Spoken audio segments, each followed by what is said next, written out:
کبھی کبھی ہم رشتوں کی حدود کا خیال نہیں رکھتے اور اسی وجہ سے بہت ہی نقصان اٹھاتے ہیں۔ ہر رشتے کی ایک لکیر ہوتی ہے اور اگر انسان اس لکیر کو پار کر جائے تو وہ رشتہ اس کے لیے بے قابل بن جاتا ہے۔ میرے ساتھ بھی کچھ ایسا ہی ہوا تھا۔ میں ایک رشتے میں اپنی حد پار کر گئی تھی اور اس لیے بربادی میرا نصیب بن گئی تھی۔ جو کچھ مجھ پر گزر چکی تھی وہ میرے لیے بلانا مشکل تھا۔ پچھلے کچھ دنوں میں میرا سر درد سے پھٹ رہا تھا اور کوئی گولی اثر نہیں کر رہی تھی۔ میرا رات کی نیند نہ ہونے کی برابر تھی۔ میں ساری رات جاگتی اور گھر میں یہاں سے وہاں گھومتی رہتی یا پھر اپنے بستر پر کروٹیں بدلتی۔ جذبات کی تڑپ مجھے دیوانہ کر گئی تھی، اس لیے میرے سر میں درد ہونے لگا تھا۔ میرا دیور ندیم جو عمر میں مجھ سے چھوٹا تھا، وہ میرا بہت ہی خیال رکھتا تھا اور ہم دونوں کے درمیان کافی اچھے مومنٹ تھے۔ وہ مجھ سے کہہ دیتا کہ آپ کا درد فوراً سے ٹھیک ہو جائے گا، میں آپ کو ایک سکون دوں گا کہ آپ کو فوراً ہی نیند آ جائے گی۔ اس کی بات سن کر میں ہنس پڑی، مجھے لگا وہ ایسے ہی کہہ رہا ہے۔ میں نے کہا اچھا ٹھیک ہے تو لگا دو۔ وہ فوراً ہی اپنے کمرے میں تیل اٹھا کر لے آیا اور میرے سر میں اچھے سے مساج کرنے لگا۔ ساتھ ہی وہ مجھے اپنے دل بھر کے قصے سنانے بھی لگا۔ اس کی انگلیاں تیزی سے میرے سر میں حرکتیں کر رہی تھیں اور مجھے بہت ہی سکون محسوس ہو رہا تھا۔ اس نے میرے کندھوں کو بھی اچھی طرح سے دبایا تھا، بہت ہی نرمی سے میرے کندھوں کو دبا رہا تھا۔ میں روزانہ رات کی چائے پینے کی عادی تھی۔ ندیم میرے لیے چائے بھی خود بنا کر لے آیا تھا۔ مالش کروانے کے بعد میں نے ندیم کے ساتھ چائے پی اور سونے لیٹ گئی۔ مجھے ایسی نیند آئی کہ میں صبح ہی اٹھی۔ واقعی ندیم کے مساج میں تو ایک جادو سا تھا۔ مجھے بہت ہی زیادہ سکون محسوس ہو رہا تھا۔ کافی دنوں بعد مجھے اتنی گہری نیند آئی تھی۔ صبح اٹھتے ہی میں نہانے کے لیے واش روم میں گئی تو مجھے بہت ہی حیرت ہوئی جب میں نے اپنے جسم پر کہیں کہیں تیل لگا ہوا دیکھا۔ شاید میں نے ندیم میں اپنے سر پر ہاتھ لگانے کے بعد جسم پر بھی ہاتھ لگا لیا تھا۔ میں معمول کے مطابق اپنے کام میں مصروف ہو گئی تھی۔ نیند پوری ہونے کی وجہ سے میرے سر کا درد پوری طرح سے غائب ہو گیا تھا۔ میری شادی کو 1 سال ہی گزرا تھا اور یہ 1 سال میں نے بہت ہی اچھے سے گزارا تھا۔ جب میں اس گھر میں دلہن بن کر آئی تھی تو میرا دیور ندیم ایک 16 سال کا لڑکا تھا۔ ندیم کے اندر بہت ہی زیادہ بچپنا تھا اور وہ مجھے بالکل میرے چھوٹے بھائی جیسا ہی لگتا تھا۔ میرے پتی نے مجھ سے کہا تھا کہ اس کے پاپا کا بہت ہی جلد انتقال ہو گیا تھا، جس کی وجہ سے ندیم کو باپ کا پیار نہ مل سکا۔ ان کی ماں بھی ندیم پر اور گھر پر بہت ہی کم توجہ کر دیا کرتی تھی اور ناصر تو یہاں رہتا ہی نہیں تھا۔ اس لیے ناصر نے مجھ سے کہا کہ میں اب سے ندیم کا پوری طرح سے خیال رکھوں گی۔ میں نے ناصر سے وعدہ کر لیا تھا کہ میں ندیم کو بالکل اپنے بچوں کی طرح ہی رکھوں گی اور میں نے اپنا وعدہ پوری طرح سے نبھانے کی کوشش بھی کی۔ میرا پتی ناصر دوسرے شہر میں نوکری کرتا تھا اور وہ مہینے کے 4 دن کے لیے ہی گھر پر واپس آتا تھا۔ باقی سارا وقت وہ باہر ہی گزارتا تھا۔ میں اپنے چھوٹے دیور ندیم اور اپنی ساس کے ساتھ گزارتی تھی۔ ندیم ایک 17 سال کا لڑکا تھا جو جوان ہو رہا تھا۔ وہ مجھ سے عمر میں صرف 4 سال ہی چھوٹا تھا اور اس لیے ہم دونوں کے درمیان بہت ہی اچھی دوستی ہو گئی تھی۔ میں اس کی ہر چھوٹی سے چھوٹی بات کا بھی خیال رکھتی تھی۔ وہ کالج سے آتے ہی بھابھی کرتا میرے پیچھے گھومنے لگتا۔ ناصر کے یہاں ہونے کی وجہ سے میرے چھوٹے بڑے تمام کام ندیم ہی کی ذمہ داری تھی۔ ندیم کالج سے آنے کے بعد میرے کام کر دیتا تھا اور اس کے بعد میرے ہی ساتھ سارا وقت گزارتا تھا۔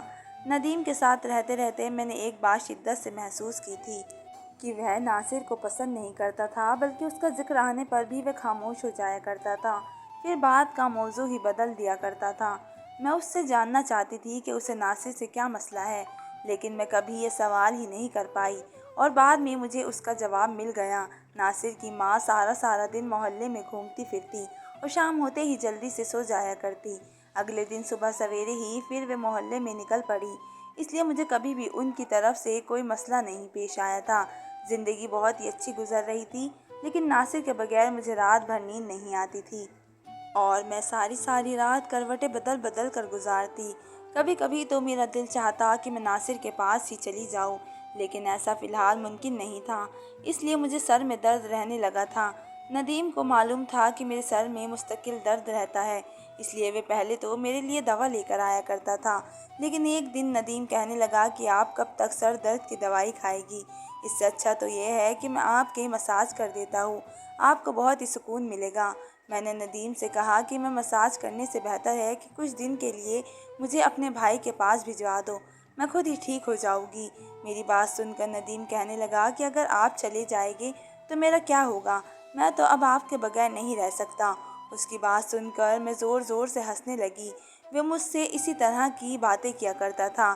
ندیم کو واقعی میرا بہت ہی زیادہ عادت ہو چکی تھی۔ ہم دونوں اکثر ہی گھومنے کے لیے باہر چلے جاتے۔ وہ رات کو میرے لیے آئس کریم لے آتا اور ہم دونوں مل کر رات گئے ایک ساتھ مووی دیکھتے۔ میں ندیم کی پڑھائی میں بہت ہی زیادہ مدد کیا کرتی تھی۔ ندیم مجھ سے بے جھجک اپنا ہر مسئلہ بیان کرتا تھا۔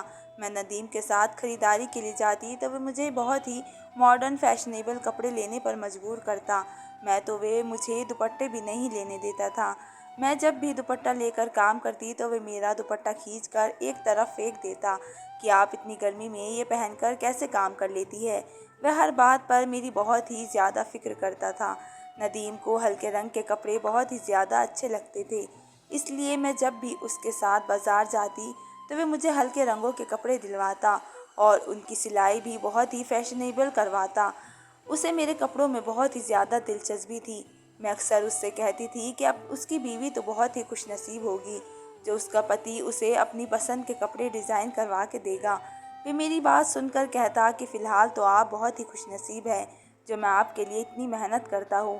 اور واقعی میں بہت ہی خوش نصیب تھی، کیونکہ مجھے ندیم کبھی بھی کسی کام کے لیے منع نہیں کرتا تھا۔ وہ میرے تمام جوڑوں میں گہرے گہرے ڈیزائن والے گلے بنواتا تھا، بڑی بڑی چوک بنواتا تھا جس سے اکثر میری کمر تک جھانکنے لگتی، اور قمیض اتنی چست ہوتی کہ کبھی کبھی مجھے سانس لینے بھی دشوار محسوس ہوتا۔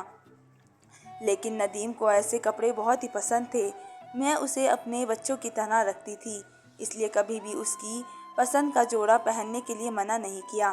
ہلکے گلابی رنگ کا جوڑا پہننے ایک دن میں باورچی خانے میں کام کر رہی تھی۔ گرمی بہت ہی شدید تھی اور میرا پورا جسم پسینے سے بھیگا ہوا تھا۔ میرے لباس سے سب کچھ صاف نظر آیا ہوا تھا اور میں دوپٹے سے بنیان جلدی جلدی کھانا پکانے میں مگن تھی کہ جب اچانک ہی ندیم پیچھے سے چلا آیا۔ مجھے دیکھ کر کہنے لگا کہ آج تو آپ بہت ہی ہاٹ لگ رہی ہے، اور اس کے اس بے باک شبد پر میں شرمندہ ہو گئی اور جلدی سے اپنا دوپٹہ ڈھونڈنے لگی تو ندیم کہنے لگا بھابھی میں تو مذاق کر رہا تھا، آپ آرام سے اپنا کام کریں، اور وہ باورچی خانے سے نکل کر چلا گیا۔ ناصر جب مجھے ملنے کے لیے واپس آتے تو ان دنوں ندیم مجھ سے بہت ہی کم بات کرتا اور سارا وقت پڑھائی میں مگن رہتا۔ ناصر بہت خوش تھے کہ ندیم بہت ہی محنت سے پڑھائی کر رہا ہے، اور میں بھی ان دنوں ناصر کے ساتھ اتنی مگن ہوتی کہ مجھے ندیم کا بدلا ہوا رویہ بھی محسوس نہ ہوتا۔ ناصر بس 4 دن ہی میرے ساتھ گزار کر واپس چلے جاتے اور ندیم پھر میرے ساتھ پہلے کی طرح ہی پیش آتا۔ وہ میرے معاملے میں بہت ہی زیادہ ضدی سا ہو گیا تھا۔ وہ چاہتا تھا کہ وہ مجھ سے جو کچھ بھی کہے میں فوراً اس کی بات مان لوں۔ اس کے دوست کے بھائی کی شادی تھی اور وہ میرے پیچھے لگ گیا تھا کہ میں بھی اس کے ساتھ چلوں۔ پہلے تو مجھے منع کر دیا تھا، لیکن جب اس کا اترا ہوا چہرہ دیکھا تو مجبوراً مان گئی۔ لیکن میں سوچ رہی تھی کہ اس کے دوست کی بھائی کی شادی میں جا کر کیا کروں گی، لیکن وہاں جا کر تو مجھے بڑی حیرانی کا سامنا ہوا۔ ندیم کے سبھی دوست مجھے بہت ہی اچھی طرح سے جانتے تھے اور اس طرح مل رہے تھے کہ جیسے ہم پہلے بھی بہت دفعہ مل چکے ہوں۔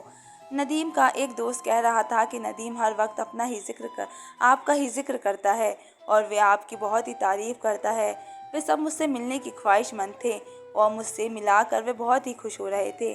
واپسی پر میں نے ندیم سے پوچھا کہ تم اپنے دوستوں سے میرے بارے میں ایسی کون سی باتیں کرتے ہو جو سب مجھے اتنی اچھی طرح پہچانتے ہیں؟ ندیم کہنے لگا کہ آپ تو میری سب کچھ ہے، میں ہر وقت آپ کی بات کرتا ہوں۔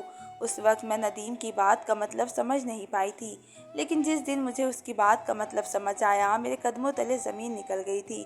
ندیم روز رات کو ہی میرے مساج کرنے لگا تھا اور میں سکون کی نیند سونے لگی تھی، لیکن جب اگلے دن مجھے اپنے جسم پر کوئی جگہ تیل کے نشان ملتے تو میں حیران ہو جاتی، اور اس لیے ایک روز میں نے اپنے کمرے میں کیمرہ لگایا اور ندیم سے مساج کروانے لگی۔ مساج کروانے کے تھوڑی ہی دیر بعد مجھے ہمیشہ کی طرح نیند لگ گئی